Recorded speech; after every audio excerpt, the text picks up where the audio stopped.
You've got two options. You can look on your bench and there's Firmino waiting there, or you can look on your bench and Jota's waiting there.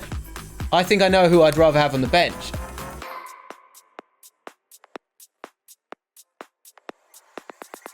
Biggest game of the season so far, and I think Richard Dunn went a little bit too far. He said whoever wins this game wins the league, and I was like, whoa, like take a breath. Have you seen any of the games so far? But also, Rambo, obviously as a Liverpool fan, I was intrigued to hear your thoughts on it, because I think for the first time we've got a Liverpool team that we're not sure about the front three. I reckon we've spent 3 years watching the same front three and it never ever changes. But there are actual talking points that need to be had in terms of what can be the best Liverpool, or what can be the best Liverpool for this game. So Jota has been tearing it up, hasn't he? Obviously, since he's come through the door. But he plays differently and he makes Liverpool play differently. I think we'll get to that in a second. Let's start at the back of it all, because this game at Man City have actually got quite a good record against you in games at home, but obviously a home game's different these days. Won 4-0 in July against you, so they've kind of, as much as I think people generally would look at this game and see, well, actually, I mean, there's the first question: who's favourites for this game? Who would you say is favourites for this game? I don't think there is a favourite. So my opinion on this game is that this is probably the first time in the entirety of the last 3 seasons since this rivalry began where neither of these two sides are in a position where they can either A, risk going gung-ho at this game, like Liverpool previously have, like Man City previously have, and B, I don't think either are in such good form. Like Man City are just about getting over the line, Liverpool are just about getting over the line. So I think for the first time we're actually seeing both weakened beasts going head-to-head. But I think the one that's such a good way of putting it. It is, isn't it? They are weakened beasts, because they've both been frightening for the last couple of years, and no doubt everyone's got to look at this year and go, well, Chelsea, if you can start to make it click, and it is starting to click a little bit for them, then they can maybe knock at the door. Same with Spurs, but you're actually looking for those two beasts to be weakened to make it a title race that could be exciting, and still you can slowly see them kind of drift into the top. Which team do you think is the most weakened at this moment in time? Because the injuries for Liverpool are really, really tough, especially at centre-back. I think it's got to be Liverpool, because look, City are missing Aguero, but I'm comparing a replacement. City miss Aguero, but Jesus comes in, and obviously he's nowhere near Aguero's player, but he's a very, very good deputy. Whereas for Liverpool, Van Dijk's injury, I believe Matip is going to be fit. But there's the Van Dijk injury and then there's the Thiago injury. Yeah. Them two combined makes a big issue, because I think the only way Liverpool get out of City alive is obviously without Van Dijk is if Thiago plays and basically helps Liverpool to dominate the ball. And if they're not in possession, he's brilliant at breaking lines and he's brilliant at getting Liverpool from A to B really quickly. Without him, Liverpool will be similar to what they've been the last few weeks, where they've been very desperate for that killer ball and very desperate to try and play through the other team. City won't be easy to play through. If De Bruyne was missing, I'd say City have a weakened side, but I can't help but think City have their defence sort of patched up now. Laporte still doesn't seem fully fit, which is quite strange. He's been out for such a long time. He came back in, he's gone out again.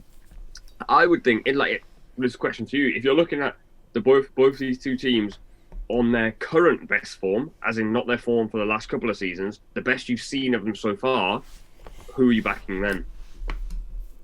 I think in Europe, Man City have been quite good, but in the league, they've been the thing that I'm struggling with Man City at the moment. It's been the sort of inverted wingers that they've been using a lot. Yeah. I don't think you've seen them be fluent. I don't think you've seen the energy from them that you want, the high pressing that you want to see from them.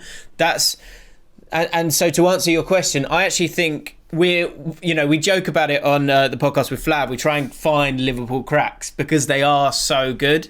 And in Thiago, we've both spoken about how impressive we think he is and how much he'll add to that team. And I completely agree with you in terms of how Liverpool will need to play. They'll need to play on the front foot, and you hope that he's there to allow them to do it. Because the other player that they're missing, of course, is Fabinho, who's, again, all these players that you're missing are just right in the middle of the park. That that they're players that offer you that sort of defensive solidity. I've not been impressed by Man City at all, but you're starting to see it coming together a little bit, and I think it's about personnel with them. And I don't think you've seen their best team yet. That's the thing for me. I think, and I guess you say the same about Van Dijk, but Ferran Torres has looked good in the Champions League. Sterling has been Sterling has been the way that he normally is in Champions League and in the Premier League as well. But playing those inverted wingers, I feel like they've almost been kind of subduing themselves. They're kind of instead of making the pitch really, really wide and being Man City, you have five. You have two wide guys as far as they can be. Then you've got two attacking midfielders, and then you've got your striker there as well. Because they haven't had a striker, they've just kind of been running into trouble a lot of the time. And also I think Mahrez, as good as he is, I think he slows it down a little bit for Man City as well. So I think the best is yet to come from Man City. That's the thing I would say. I do think the best is yet to come, because I think Ruben Dias has come in and I think he looks really good. I think he looks really, really good. I haven't seen that energy from them. And I guess maybe that comes from David Silva in terms of the dominance and moving the ball quickly. But without the ball, I'd like to see Bernardo Silva play more and play centrally. I think he'll be a crucial player in this game for them. I'd like to see Ferran Torres out wide on the right and Sterling on the left, so that you've got one guy that keeps the width, and then it creates that space for Sterling to do what he wants to do on that left-hand side. And I guess the other big thing is that Aguero's back out, but Jesus came on in the Champions League game and scored. Yeah. So I think the next question I have then is who starts here? So up top for both teams, you've got, I think, look, in terms of centre-backs, Matip, if he's fit, will play. I think they've kept him in cotton wool because, he is injury-prone and they wanted him for this game. So they're happy to play Nat Phillips against West Ham in that one. Who played centre-back in the Champions League game? Reece Williams. Reece Williams, there you go. Yeah, so I think they're trying to save Matip for that one. The midfield three, if Thiago's fit, he'll play. Fabinho he hasn't trained though. He's not trained, so I don't think he plays. So then you've got your midfield three. What's that going to be? Is that going to be Henderson? Is that Keita you give a chance? Yeah, I think. Well, Keita just came back. He was almost like forced into coming on last game. So it's probably Henderson. Who played last time? It was Henderson, Gini, and Curtis Jones played in the Champions League. Right. So there's a flip of a coin there. There's a lot of conversation at the moment about Firmino dropping in. I for the life of me, I understand Jota's form. I understand how good he's been, but Klopp has used this system for 3 years.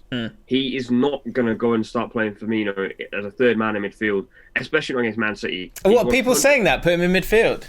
Yeah, a lot of people saying rotate to a 4-2-3-1, so have Firmino in the 10 and two holding players. Now, if you think about, people are literally playing this like FIFA, with no disrespect to anyone and their opinions, but my feeling is you've had a successful team for 3 seasons who play that consistent 4-3-3 formation, where your 3 midfielders are not dynamic footballers, with no disrespect to any of them.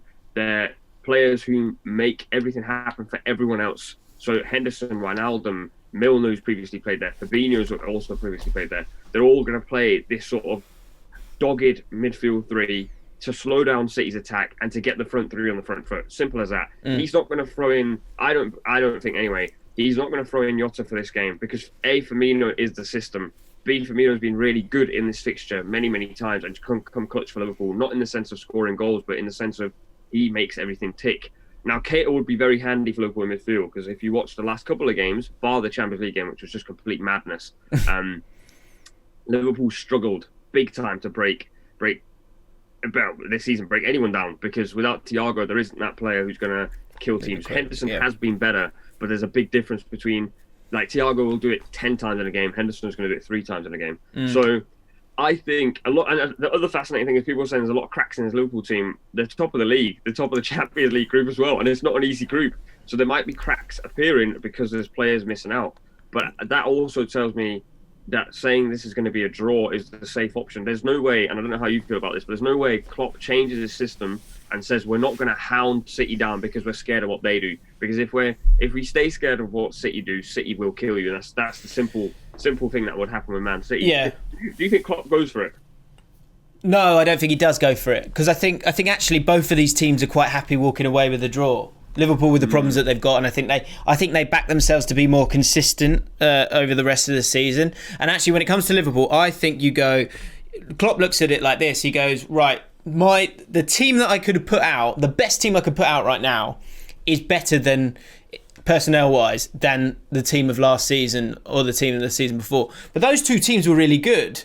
But he hasn't got those personnel anymore. So really, all he's doing is looking back and going, let's play like we did 12 months ago, where it's about a bit of an industry as much as a bit of guile, playing on the front foot, playing with energy, and playing with people that you can trust. So I wonder, I would not be surprised if he goes, and tell me if I'm wrong with Milner maybe being fit or not. I presume he is fit. I would not be surprised if he goes Henderson, Milner, and Gini, just because that was a team that was a midfielder that used to go, right, you guys, you work your socks off for 60, 70 minutes, and we hope that with the energy and the pace that we've got and the quality of the three of Firmino, Salah and Mane, we'll get a goal.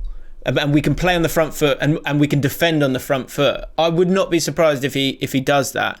The thing that's when I come back to the Jota discussion, the question I ask if I was manager of that team is, what's going to win me the game over 90 minutes? Not what's the best informed starting 11, because and that's why Firmino has to start this game for me, and that's why Jota has to be on the bench for me.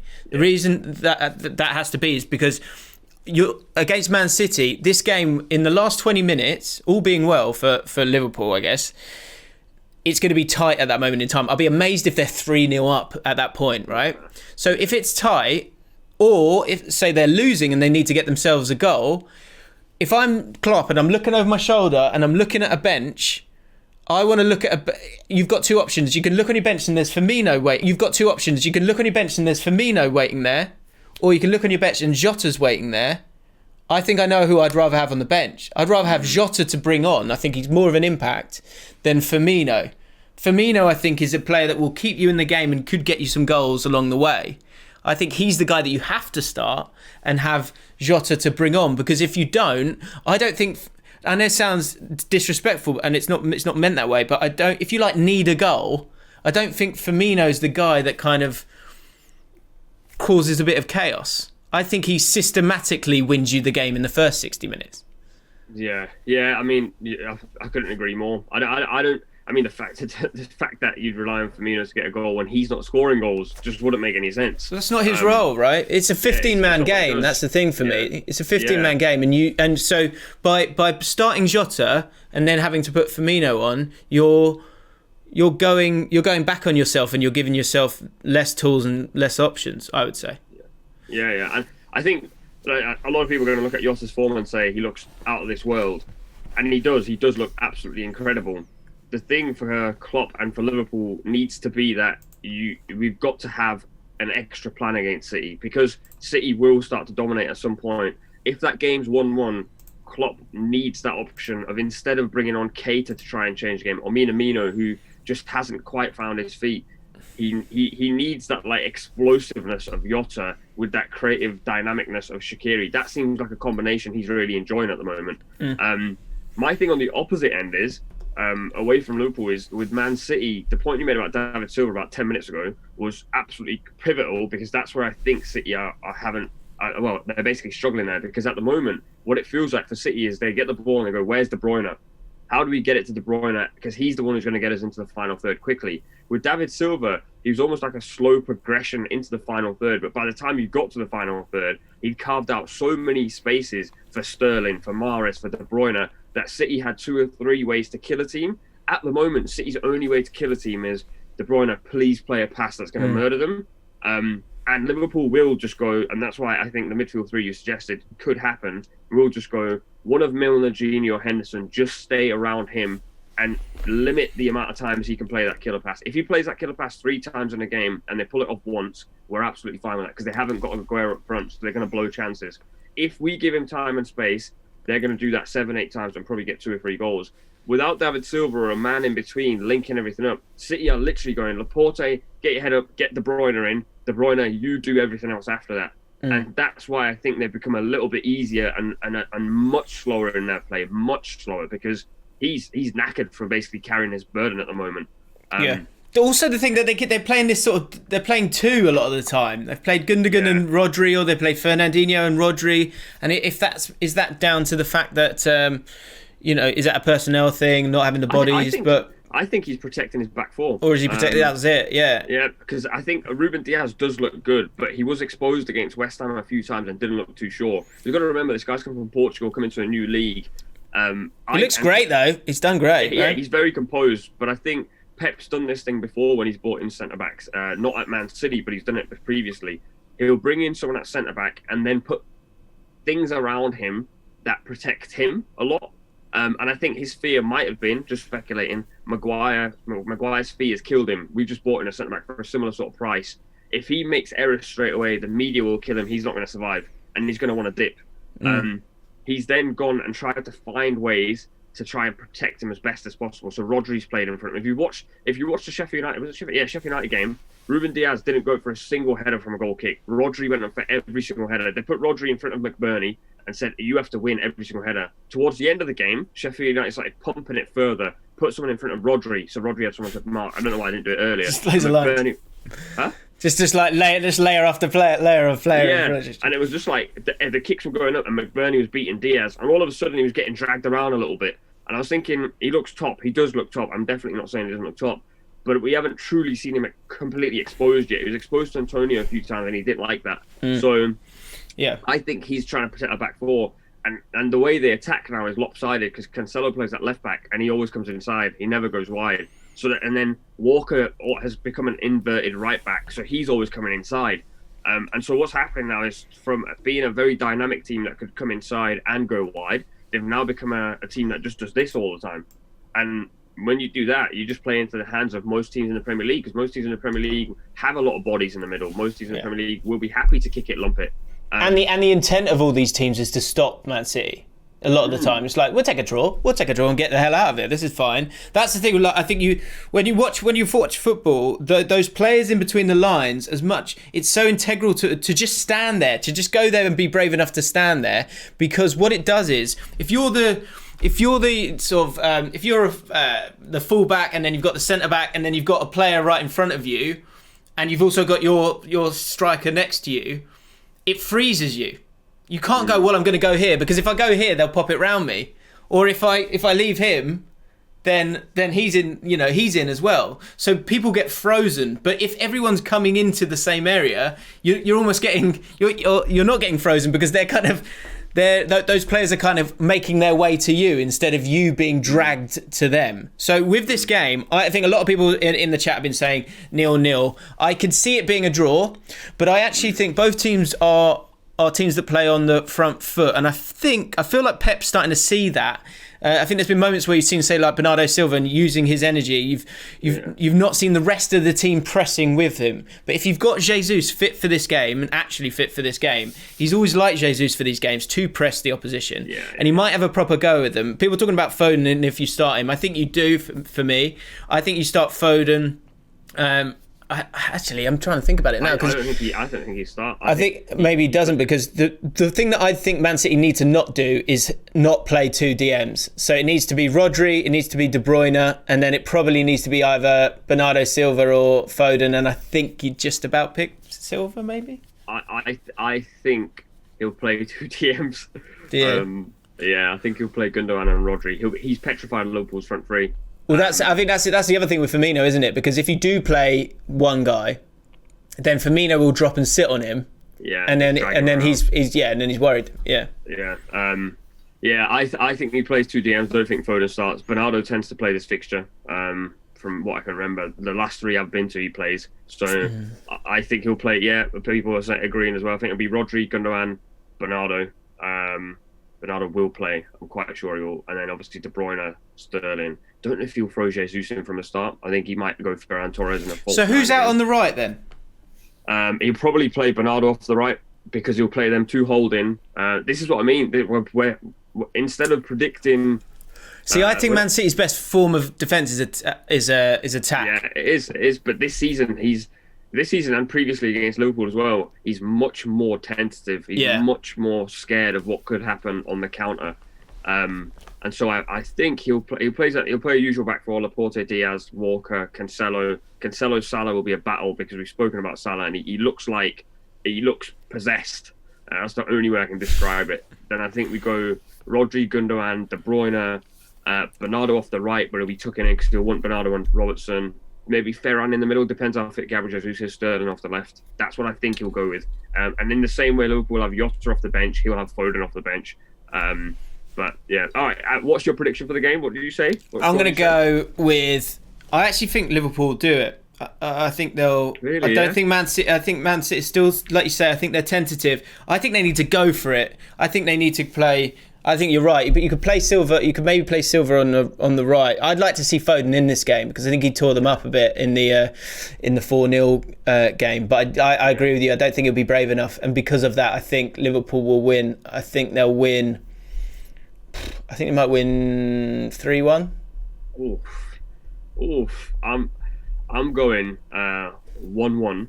And I'll give you my fantasy pick as well. My fantasy pick for this game, Salah. He loves this fixture, bags all the time.